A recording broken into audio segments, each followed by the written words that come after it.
It's time. It's time. If you're watching this, that means that it's time. You're ready, and it might be scary, but it's time. Your breaking point is here, and this is the video that's going to help you make it through. Day in, day out, pleading strangers for help. Don't dwell upon this thought right now.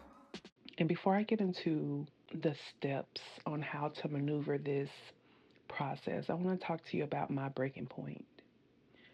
Now, if you've watched some of my previous videos, I have experienced narcissistic, toxic relationships firsthand.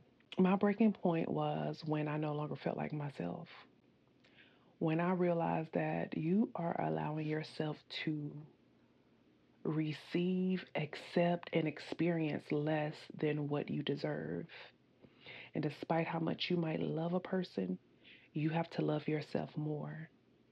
And if you truly love yourself, this is not what you would do if the shoe was on the other foot. And that was my breaking point.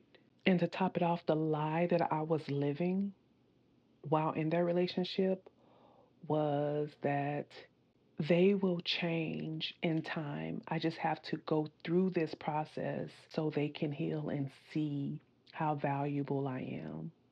So basically, my lie that I was telling myself is that this is okay, this is normal, and I just have to be this person's helpmate, this person's strength, while they were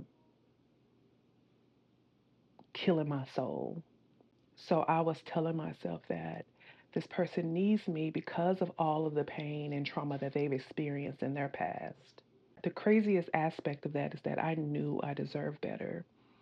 But at the same time, I wanted us to grow together and really live the life that I had envisioned in my mind. What I had envisioned, this isn't it. This isn't it. I had to realize that what I saw in them, the potential that I saw in them, they were not living up to that. So I'm here to tell you it's okay to see potential in someone, but also, are they stepping up to the plate of that potential that you see?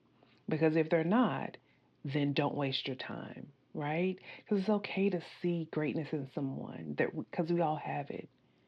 But when someone isn't stepping up to the plate, you don't have to experience all the BS because you see more in them than they see in themselves.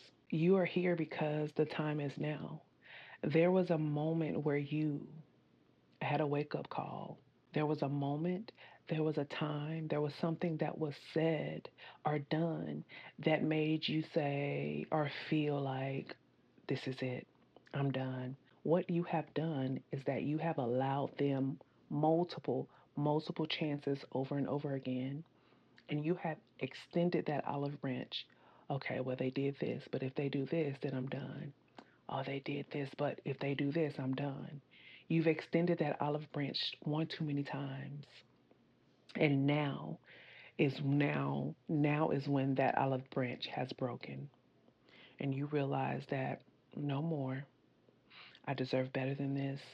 And I cannot allow myself to continue to go through this because I am no longer myself. And granted, the wake up moment is almost like a come to you moment, right? Where you're like, oh my goodness, I really have to do this. So then you run into that inner conflict because all this time you have been telling yourself, okay, this time, no, this time, no, this time. And so now that you've made up your mind that no, there's no more this time, there's no more next time, it is now, you're having that inner turmoil. You are fighting with yourself. And that's okay.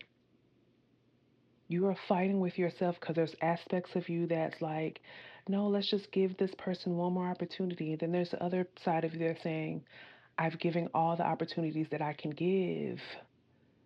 So there's part of you that has to stand up and be stronger than the other side of yourself and say, no, we're done.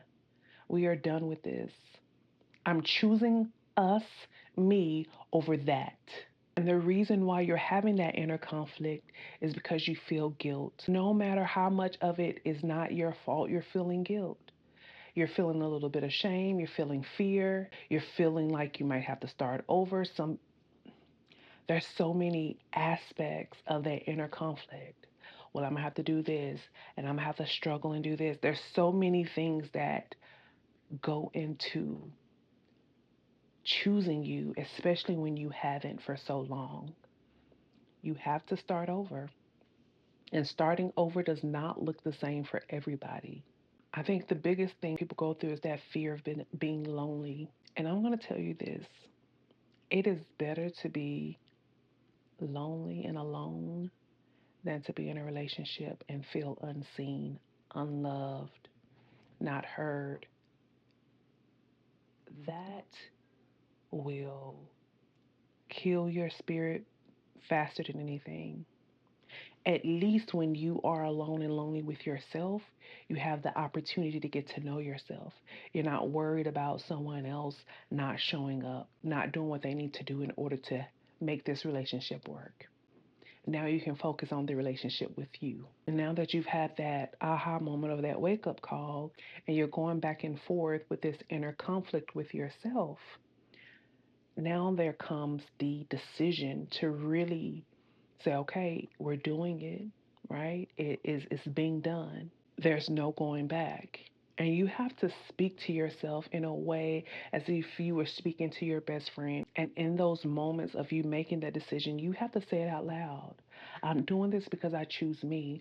I'm doing this because I deserve love greater than this. I'm doing this because I love me more than I love this person.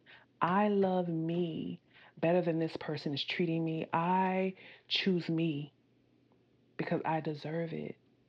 I deserve to be loved. I deserve to heal. I don't deserve to feel this way.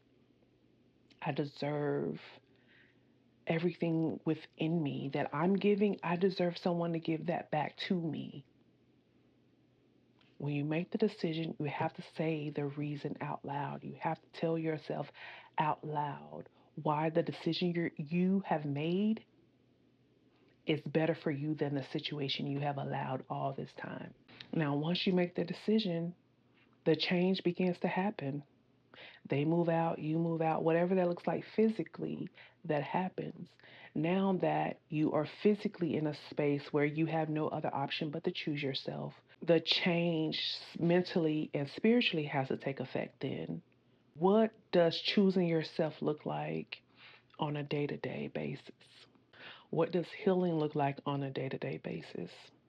It means journaling, it means crying, it means having those moments to yourself to maybe think. It even means blocking them. And if you are and if you have been with someone that you necessarily can't block because you have responsibility together, then you rename them in your phone. Not worth it. Like, because trust me, sometimes it's not as easy, even though physically you're not together, there's still some tension back and forth. But you have to remember you're choosing you in this moment, and whatever that takes, you do it. Choosing yourself isn't an easy task. I know you've heard the phrase, "Oh, you're strong for leaving." I say you're stronger for staying. I think you're strong in both, but when you decide to choose you, that is the most bravest thing you could do for you. Showing yourself that you're capable. So just remember that choosing you is valid. It's going to be messy, but it's brave. You are being brave in this moment. I think that you probably have kind of stayed away from. Not everyone can do it, but you're doing it. And you're going to keep doing it because you deserve a love that chooses you. Healthy, happy, honest. And so do me a favor, down below, if you made it this far, put in the comments, I choose me. If you've had your I choose me moment, put it in the I choose me, and you keep going because you deserve it. And as scary as it is, choosing you is the moment where you shine. It's the moment where you grow. It's not easy, but you're worth it. It's not easy, but you're worth it. And I'm your Lifestylist K, your secure woman mentor.